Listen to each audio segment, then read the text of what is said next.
Саламатсыздар ма балалар? Саламатсыздар. Отыра алыңыздар. Балалар, барлығымыз орнымыздан тұрамыз. Қазір психологиялық ахуал кішкене көңіл күйімізді көтеру үшін серпілту сәтін жасаймыз, иә? Бізде қазір бір-бірімізбен амандасып алайық. Білесіз?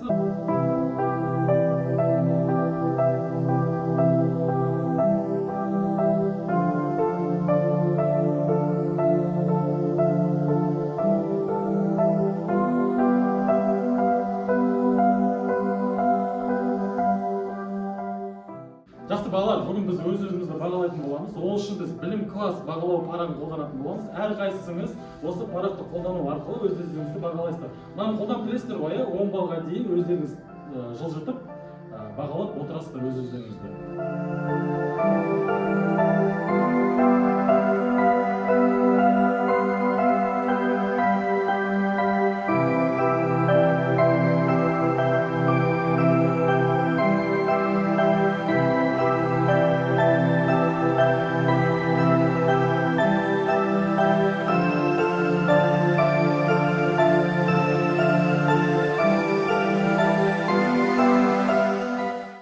Ал балалар, үйге не берді? Үй жұмысын кім айтады? Не берді? Не істеді? Айта алыңыз. 19 ғасырдың аяғындағы қазақ әдебиетіндегі жазушылар ақындар туралы тапсырмасын берді. Жақсы балалар, үй жұмысы берілген екен, топқа бөлінген екенбіз, онда үй жұмысын сұрақ бастайық. Енді бірінші топтан бастасақ, бірінші топты шығарсақ ортаға.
Үй тапсырмасына жақсы дайындалған екенсіздер. Қазір осында шыққан әрқайсымыз өз-өзімізге 2 балдан алатын боламыз. Яғни әрқайсымыз 2 балдан қоятын боласыздар өздеріңізге.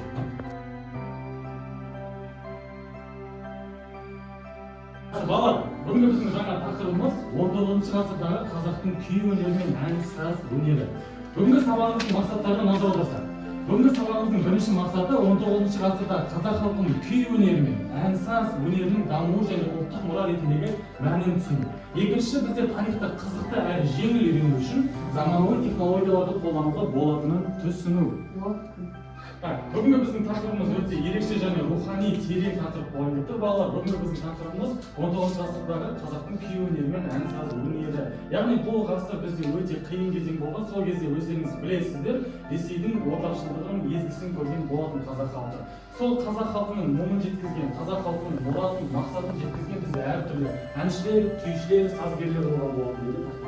Сондай күйшілердің бірі бізде Құрманғазы Сағырбайұлы. 1818 жылы 1889 жылы дүниеге келген, Бөкей ордасының маңында дүниеге келген күйші. Қазақ халқының еркіндік пен ар намыс үшін күресін күймен жеткізген бізде күйшілердің бірі. Қандай күйлер бар екен? Қарақа күйінің мағынасы кім айтады балалар? Сымбат айтады. Қарақа күйінің мағынасы ол күйінде еркіндікті аңсаған, елдің үмітімен күйін бейнелеген. Жақсы балалар, онда біз қазір Құрманғазы Сағырбайұлының жасаған интернет арқылы жасаған бейнесін көретін боламыз. қобызшылар болған. Сол қобызшылардың бірі бізде Ықылас Дүкенұлы. Оның бізде жезкиі Қасқыр Ерден деген күйлері болған. Біз білетіндей, бізде ChatGPT бағдарламасы қазір көптеген оқушыларымыз қолданып жатыр. Сол бағдарламаны қолдану арқылы мысалы айтатын болсақ, Дәулеткерей Шырайұлы бабамыздың өз туындыларының мағынасы туралы айтқан сұраған болатын. Енді кім оқып беріп жатыр? Дәулеткерей Шырайұлының өз шығармаларын не айтқан туралы айта беріңіз. Бала, мен бұл күйлерді жай ғана перне басып дыбыс шығару үшін тудырған жоқпын. Әр күйінің артында елдің мұңы, шерлі тағдыры, ерліктің дауысы жатыр. Мен Шыңғыс ханнан тараған тұқым болсам да, халықтың ішіндегі шындыққа көзім жұмып қарай алмадым. Біржан Сал бізде Қожағұл оқу. Бізде салт дәстүрдің негізінің салушысы, айтыс өнерінің алыбы, Жанболда, Теміртас, Айтбай деген өлеңдер бар. Қазір біз топқа бөлеміз, екі топқа бөлініп, жалпы Ақан серінің Балқадиша әнімен, одан кейін Жаяу Мұсаның Ақсиса әнін талдайтын боламыз. Жақсы балалар, онда қазір мына бірінші қатарда отырғандар мен екінші қатардың жартысы бізде бірінші топ, үшінші қатарда отырғандар мен екінші қатарда отырғандардың жартысы екінші топ болып саналады. Онда қазір жаңа тапсырмаларды береміз. Сіздерге бізде Ақан серінің Балқадишасы, сіздерге Жаяу Мұсаның Ақсисасын береміз.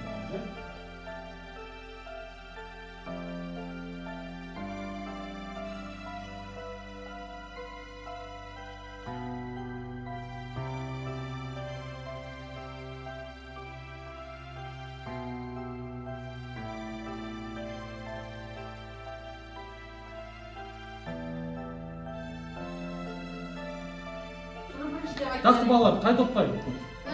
Бірінші топ шығарыңыздар.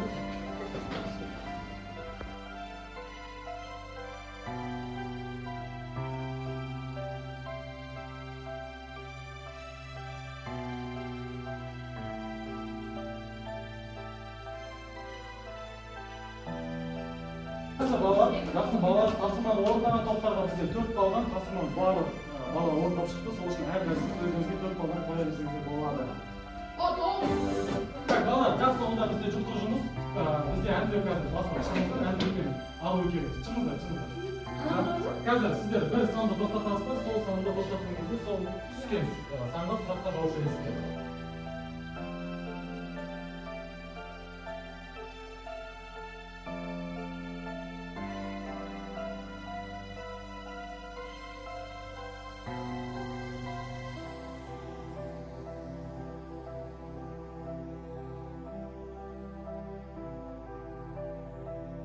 Қазір тапсырмаға шыққан барлық жұптарға рахмет. Тапсырманы орындаған барлық жұптар бізде 3 балдан өздеріңізге қоя берсеңіздер болады. Онда бізде келесі тапсырма мына жақтағы жеңіс сұрақтарға дұрыс немесе қате деп жауап беру керек. Кім жауап береді? Мен. Арсен. Сақпай. Құрманғазы Адай Сарыарқа күйлерінің авторы ма? Иә. Жақсы, дұрыс. Өзіңізге бір балл ала берсеңіз болады. Отыра беріңіз. Келесі кім жауап береді? Жақсы. Дәулеткерей қобыздан күй орындаған. Рас қобыз. Дәулеткерей хан ордасында тәрбиеленген күйші. Жақсы, жауабыңыз дұрыс. Өзіңізге бір балл ала берсеңіз болады. Жақсы. Жақсы балалар, қазір өзіміздің сабақтың қалай өткені туралы, түсінбегеніміз туралы мына жаққа келіп, өздеріңіз домбыраның шертпесін басу арқылы. Жақсы балалар, онда сабақтың қалай өткені жайлы, түсінбегендеріңіз жайлы кері байланыс берсеңіздер болады. Бұл жерде келіп, домбыраның шертпесін басыңыздар.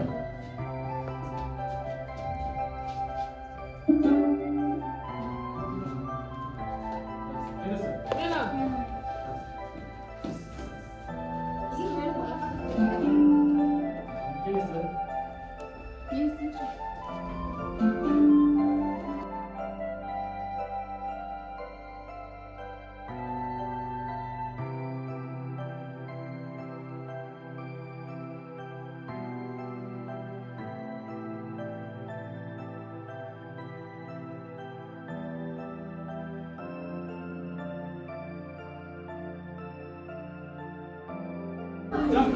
Жақсы балалар, бізде қоңырау болды. Сабақты түсінген шығарсыздар, сау болыңыздар.